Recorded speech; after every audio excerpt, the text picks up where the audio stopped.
This is Ed DeVoe with this edition of Chamber Chat, and I'm sitting here with the president, Mike Nicastro. Mike, welcome. Hey, glad to be here, Ed. Good to have you here, and it's great to be here on Revere Beach for the International Sand Sculpting Festival. Well, as you can see in the background, the sculptors are getting the sand ready, and we're anticipating having an awesome event on the 21st, 22nd, and 23rd of this month at the end of the week. And we're anticipating over 700,000 to 1 million visitors. Yeah, it's going to be pretty exciting. Talk a little bit about the Chamber's involvement with the Revere Beach Partnership and what the sand sculpting event means to Revere businesses or the business community as such. Well, we've been working very closely this year with the Revere Beach Partnership to encourage businesses to participate, take advantage of the large crowds to both promote their businesses, sell their goods and services, and get involved. We have Lauren Laidlaw, who is the president of the Revere Beach Partnership, on our board of directors to act as a liaison between the Chamber and the partnership so that we can keep our collaboration strong and really promote the beach and promote the Sand Sculptors event that happens once a year. Yeah, it's a great partnership we've been able to form there, and we're really happy to be involved with them and participating with them in any way we can. Moving on to another subject, unfortunately, just recently we've lost Bob Hass, who was the previous mayor, was a city councilor, and so forth. Also, I think, if I remember right, a founder of the Revere Chamber of Commerce. Yes, Bob Hass was a founder, one of the co-founders of the Revere Chamber of Commerce, actively involved in all the years that he was the mayor, the city councilor, always supported our events. You can see Bob at all of the events that we had. He'll be sorely missed, and we love him dearly, and we want to offer our condolences to his family. Amen. Amen. He was a great member, and it's really a great contributor to this community. Absolutely. Looking at chamber membership, we're up to about 175 people at this point. I think we're growing at a rate of about 2 to 3 members a month. Yep. You want to talk a little bit about the projections that you see going forward with membership and where we're going with that? Well, with any chamber, you always want to retain the members that you have, and certainly you want to grow your chamber. And by offering the amenities that we do with participation at the Sand Sculptors event, our ribbon cuttings, our networking evenings, the number of events that we have going on during the course of the year, which we can talk a little bit about, so that businesses can promote themselves, market their goods and services, and keep their sales up. Yeah, and of course the chamber works to raise money to be able to allow us to do the things that we do.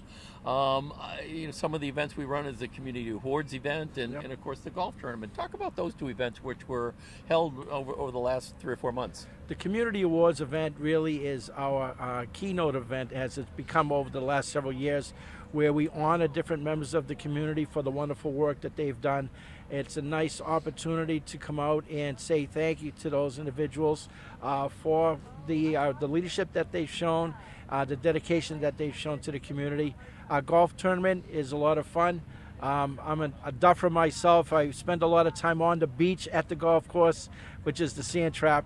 So we promote the golf tournament as one of our fundraisers to the businesses and to anybody who else actually wants to come out and play and have a good time. Yeah, and the other thing that the chamber does is from time to time we're doing either breakfast or luncheon events where we've had breakfast with the mayor a few months ago. In September we're going to have a luncheon with the legislative delegation featuring Senator Boncour, Speaker DeLeo, and Rosalie Vincent. Yes. Coming up in September. Talk a little bit about those events. The legislative luncheon is an opportunity for our legislators to give an update on what's going on at the State House, both in the Senate and in the House of Representatives, with Speaker DeLeo, Senator Boncour, and also Representative Vincent. There's an opportunity for the chamber members and the general public to come and ask questions about their elected officials. They've been great supporters of the chamber. They continue to support us, and having them at this luncheon is an opportunity, like I said, to be up close and personal with our elected officials. Yeah, and having the breakfast with the mayor, luncheons with the delegation.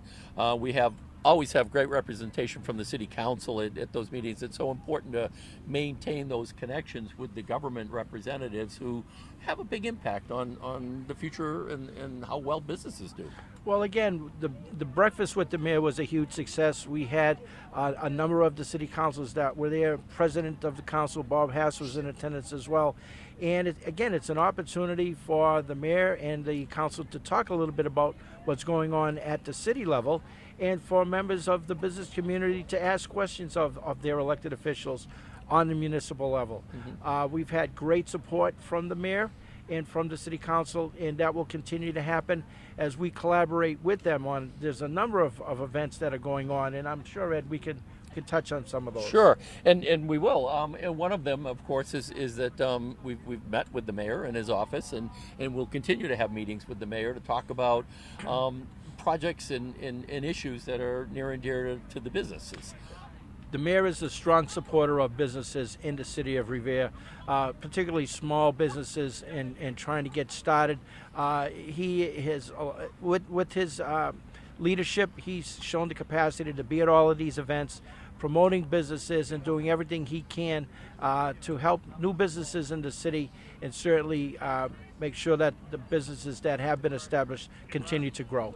Yeah, and it's really kind of interesting, and we're going to meet one of these businesses later on in our chamber chat session with the what I affectionately call the Chocolate Girls. Yes. A great story about how these people have basically built themselves up from the bootstraps, and there are so many businesses like that in the city, and one of the initiatives with the mayor that we've started is trying to, if you will, take away the mystery of the various city departments and regulations for small businesses. Talk a little bit about some of that activity. We actually had you, Ed, on one of our committees to be a liaison with the city government, so that anybody who's coming into the city that might be new, unfamiliar with the structure of how to get a license, perhaps a liquor license, a permit, zoning permit, a building permit, we want to try to take away some of that red tape and some of the anxiety that a new business might feel trying to acquire those permits. Yeah, and we've already had some initial meetings with people up at City Hall about that, trying to lay out the program, the outline about how we proceed. So there will be more information on that coming down the road. Absolutely. Yep. We continue to work with the mayor and the mayor's office, and they have been extremely supportive of us at the chamber. And again, we feel that in the chamber, although there are amenities to being a member, we like to say that we represent all the businesses in Revere and want to see all businesses grow.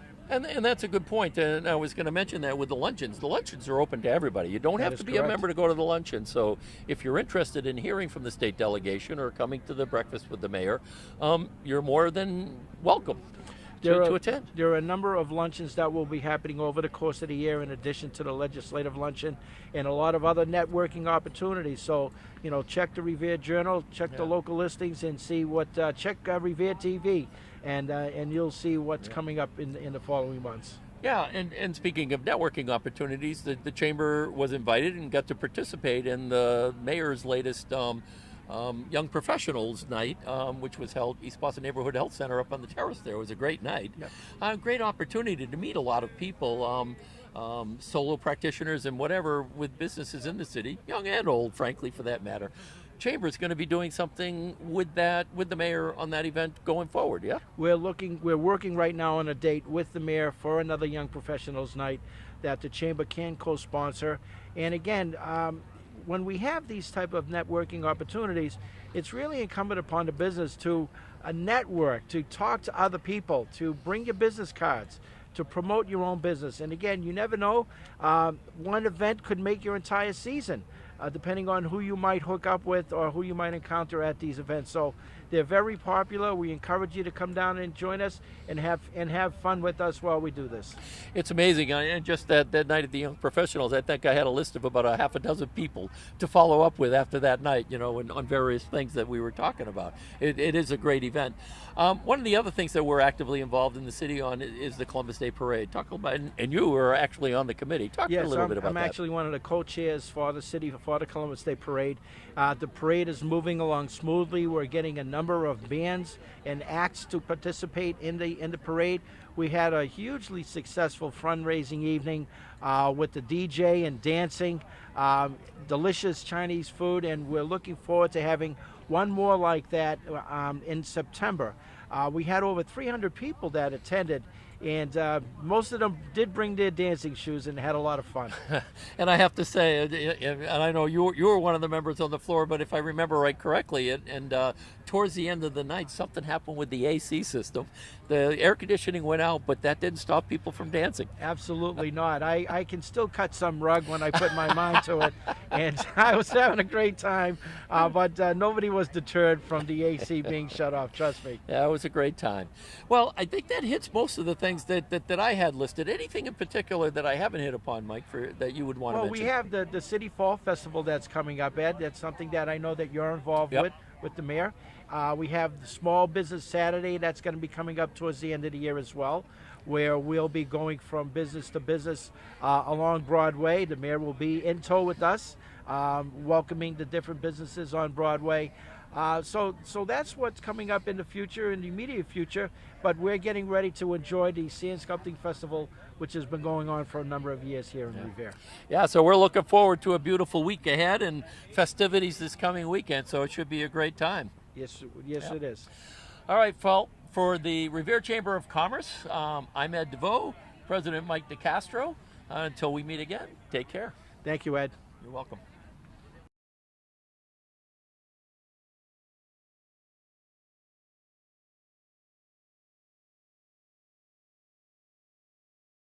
Welcome back, and as a regular feature of our Chamber Chat show, we always try to feature one of the Revere business and members of the Chamber. Today we have who I love to affectionately call the Chocolafe girls, Diana and Angelica from Chocolafe.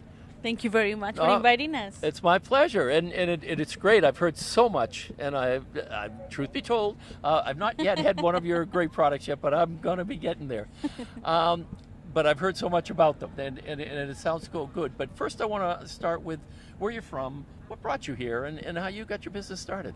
Well, we're from Colombia, and we came in here in the year 1993, and we're coming, my father used to live here, so we, with my mother, we came kind of following him, and we've been here, and we love the city since the first time we came. Yes, we've been working in a family business since 2009, and little by little started growing into what it is now, which is a product that is being distributed in stores and some of the supermarkets. Oh, great. Now, you're on Park Ave now. Have you always been there, or were you somewhere else before you started? We were actually located in East Boston first. Okay. In a warehouse that it wasn't open to the public, and we were doing a lot of production. But the building was sold, and everybody had to go. And so we had to look for another place. And since my mother moved to Revere, we liked Revere so much, we wanted to move the headquarters to Revere. Oh, we're so happy that you did. Let me tell you, you've been a great addition. Let's talk a little bit about what you make, the product. And I know there's the chocolate-covered Colombian coffee or chocolate. Explain. Yes, there's actually two products.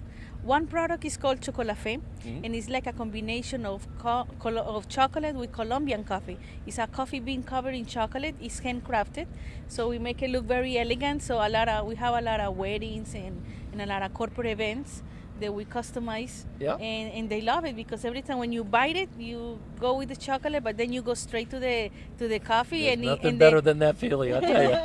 And the bonding of the two flavors is just amazing. And the other product is Mani Nuts, which is roasted peanuts with sesame seeds.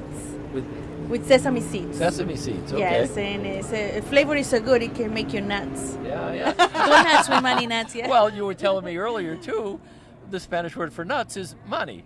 So if you look, it's nuts. Yes. And also, we are from a city that is called Manizales in Colombia. So Mani. Manizales, interesting. So Manizales, in translation, of course, nuts. But the sales part? It's because the four first letters of the word of the Manizales is Mani. Yeah, right. So it's like everything connected, everything you know. Is Mani. Yeah, that's true. So you have your products, and you mentioned earlier that you actually have a distribution arm, if you will, and you're in many markets. What other areas or markets and so forth are you in? Right now it's stronger in East Boston, Revere, Chelsea, and now we're heading to Mattapan, Dorchester. Yep. And also some of the supermarkets are taking it very well. So we kind of do a lot of promotion in different places so we can get the customers to taste the product because it's very hard to promote a new product. Yes, it is. So They you have gotta to get taste around it and no do matter those what. little But after they showings taste and it, they fall tastings. in love with it. Like our grandmother always said, when you give a sample, that's not a waste. That's an investment. Amen. Yes. I think there's a biblical thing: when you cast bread upon the waters, it comes back sevenfold. No? Exactly. That's right. Exactly that. And you know, grandmas knows best. Oh, yes, they do. Yes. And then with the Chocolafe, which is the coffee bean covered in chocolate, we started just as a gift. We started making and giving somebody gifts. And then the next week they say, hey, remember those chocolates you gave me? Can I have some more? Because I cannot find them anywhere. I say, well, we make them. And then they say, oh, can I have some more? So I bring some more. And then another gift here, another gift there. But there were too many gifts already. So then they said, can I just pay you for them? Because I feel bad. And then we started thinking, I said, well, let's just see how we can make it a business. And little by little, we did. And it's just you great. know, and you talk about the great American story. Like how you start from something small and grow it. And you have to be persistent too. And We we had so many struggles too in the middle. Like it's very nice to have the dreams and everything, but we opened up a coffee shop in downtown Boston, and it was very successful. But the partner that we had, it wasn't that nice, and Yep. we ended up breaking up the relationship. But the good yeah, thing, the good thing is that the only thing that was left for us, it was the product because it was our brand, and that's what we have to start from zero you were again. able We to- do it again. Very you know? nice. Now, university schooling. Have you been to university or did? Right What's your now, we did the high school, Yeah. and after the high school, we tried to go to the college, but in that moment, our legal status wasn't established, Uh-huh. and we couldn't go. So we started going to get different certificates around, and I'm a cosmetologist, and I'm making peanuts for a living. So I'm telling you. It's not peanuts economically. She's making peanuts in There reality. you go. That's And exactly. she's doing pretty good with it right now. And that's one of the things that we talk about with my sister, because when you have a lot of dreams and you wanna be like, when I grow up I wanna be a teacher because that's what I Yep, wanted it to yep. be. But life changes so much, and you have to make it the best of it. Do 100% anything that you do because you never know what it brings you. But if you do it 100%, it will satisfy you 100%. So if life gives you lemons, you make peanuts. Hey, good way to put it. Hey, that's good. Well, that's a great story. I really love hearing how people get their businesses started, and in particular how you get started and grow a successful business. No, and So- actually, all the things that had happened, the mistakes that we've made at some point, also the betrayal of other things because of maybe lack of information, it encouraged us to actually, now that we are able to study, I'm studying now business administration. So I'm right now in the middle of the business and everything. I'm taking the classes and just moving the steps forward to continue growing the And business. that's fantastic, and that's why I asked the question, Yeah. because you say, well, did you have business administration before? No, we kind of figured it out, and we were committed to what we were doing, and we learned by it. And kudos to you. I mean, that's fantastic. It's a great story. But it's definitely education. It will be the number one tool that every entrepreneur should have. Yep. That way, you will avoid a lot of mistakes and a lot of lack of information. Once you get that information with you and the education, it's gonna be the road is gonna be a little clearer. Yeah. And, Easier. so Yeah. I think That's- that's one of the things that You everyone will should. spend less money, my friend. So what's next for Chocolafe? I mean, what are your vision 5 years from now or whatever? 5 years from now, how about a chain all over United States and globally? You never So know. do I see Shark Tank in the future? Yes, actually, mentioning that, we were invited for the auditions. Oh, yeah? For the Money Nuts, because we sent some emails and we sent information about the product, and they did. We qualified for the auditions, Uh-huh. but at the time we were struggling when it comes to location, so we didn't know if we were gonna continue. It was one of those moments, so. They told us that just fill out the application, get a 10-minute video about what you do and how you do things and everything, get all of the things organized, and then we can send it back to see if we qualify for any of the seasons. Okay. So we are in that process. We'll see. You never Oh, know. wonderful. I've been looking forward to it. And we're so happy that we're in Riviera, because then they will come to Riviera. You know, you never Exactly. know. It The would be first great for the public city as beach in well. America, There you know? you go. You're right. Very good. You mentioned video, and I understand you guys are involved in video production and more importantly in video production in terms of promoting activities within the Latino community and Latino businesses. Talk a little bit about that. Yes, since 2009, and we've been collaborating with some of the radio shows and the community outreach for the Latino community, because we noticed that there's a lot of information that maybe because of the language barrier or things like that, they not be able to get like events like this. Maybe somebody say, "What is today?" No, I didn't know. But so we would like we had a show for about 2 years. We had a radio show. Then we step up to having a TV show, and for 2 hours every Friday. It lasted about a year, and it was very good experience, great opportunity. We learned a lot about production, and we've been doing little segments also for Colombia, for one of the community channels in Colombia. Sometimes they want to meet people. What do they do here? All the things like that. So we go ahead and just connect people everywhere. Wow, that's a great story. In talking to you, it reminds me of the story, the tip of the iceberg. Basically the tip is the smallest part of the iceberg. The rest is underwater. Yes. It's like talking to you guys. Chocolate is the tip of the iceberg. There is so much more to you. Yes. Well, it's been a real pleasure talking to you. I'm glad you were one of our featured members this month thank you for because inviting it's us. been incredible talking with you. having us. Great to meet you. Thank you very much. Con mucho gusto. ¿Eh? Mucho gusto. Muchas gracias. Habla muy bien español. Gracias. Me gusta. And for Revere TV, I'm Ed DeVoe, and this has been our featured chamber member, part of Chamber Chat for this month.